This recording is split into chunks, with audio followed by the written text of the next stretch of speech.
I actually had to write this testimony as soon as I came back from last night, even though I was really tired because of the lack of sleep.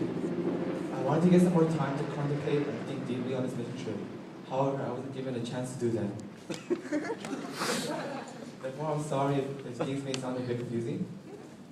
As you can see, yesterday, our mission team, consisting of a total of 25 people, came back from a 6-day mission trip from Tijuana, Mexico. The place where we stayed during the duration of the mission was Rancho de Sus Ninos. I must say that this mission trip has to be one of the most memorable events in my life. I'm so thankful that God gave me such a wonderful opportunity this year. Last year, while listening to all the testimonies of those that went to the mission, I promised myself that I would definitely go this year. I've been to many missions since the early years of my life, whether it was to San Francisco or San Diego. However, this mission was very different because I learned much more. As soon as I entered the other side of the border between the United States and Mexico, I tried my best to let go of everything that I had. As I looked around, there wasn't much that was different from the US. The first thing that came to my mind was how horrifyingly wrong the media portrayed Mexico as. I mean, I guess it's true that some places just seem deserted and devastated, but for the most part, I personally don't think that it was too bad. One of the first things that we did when we got to Rancho de Sus Ninos was we played with the kids. There was indeed a language barrier between most of the members of our team and the kids. However, what shocked me the most was that a lot of the kids knew how to speak English. Playing with the kids was personally very easy for me. Being able to speak some Spanish and also being a teacher to the 4th and 5th grade boys on Sundays helped me to communicate with the younger kids better. Playing with the kids was a very important part of this mission trip because we got to create a special bond with these kids. By the end of the trip, many of the kids had given me bookmarks that they made and such. Many of the kids don't have a father figure in their lives, and I just wanted to create a special bond with them. I wanted to show these kids how truly amazing God's love is for them. July 4th came by, and this day was honestly the hardest day for me. In the early morning, I've been very clumsy and got cuts everywhere. These cuts were very deep and remained an issue for me throughout the rest of the mission. I tried to hold in the pain by acting like it never happened and pray to God that it wouldn't affect what I do. God answered my prayers because these cuts and wounds were practically invisible and had no significant impact on me. As the day progressed, God worked in many mysterious ways. We visited La Boca, or the Rock, and went out to street evangelize. Street evangelizing has been one of the most important ways that God has shown me His love and grace. Jono's group and my group, which contained Brian, he wanted me to put him in, along with Peter Teacher, went out to street evangelize with a couple of our Spanish friends from Rancho de Sus Ninos.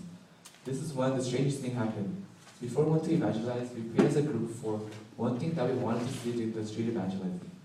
We ended up with 3 things: 3 little boys, a yellow house, and an umbrella. As we began to street evangelize, we began to search for these things. And to our amazement, we found all of these 3 things right away. Another memorable part of the street evangelizing was when a lady led our entire group into her home so that we could pray for a little boy who had tumor cancer.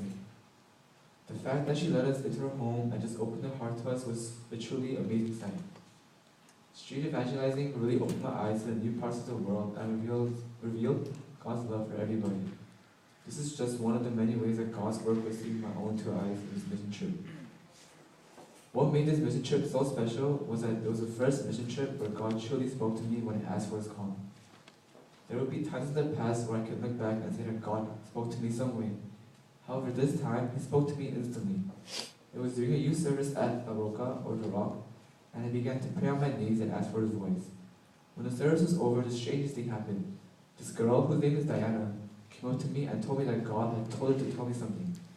She told me that she saw the word hope above me while I was praying, and told me to not care about what other people thought about me, and just chase after what I wanted. This was all so surreal to me, and I don't know if it was real or not. However, I believe that God has spoken to me through Diana, and this has been confirmed during the last full day of our trip. We were writing a prophecy that we saw to the person that we were sitting next to. Michelle later was sitting next to me, and her prophecy for me was that she saw me holding a bat, however being too scared to do anything. Hence, she told me that I was too scared of what other people thought. I was afraid of fighting for what I wanted. This is basically the exact same thing that Diana had told me.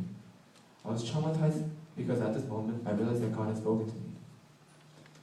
This mission trip was such a blessing to me on a very personal level. My expectations of this mission trip weren't too high because it was my very first Mexico mission trip. However, I feel that I've learned more than I'm capable of holding on to during this trip.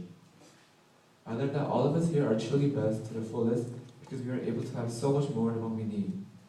I learned of how amazingly blessed we are and God's love for us is never ending and absolutely evident.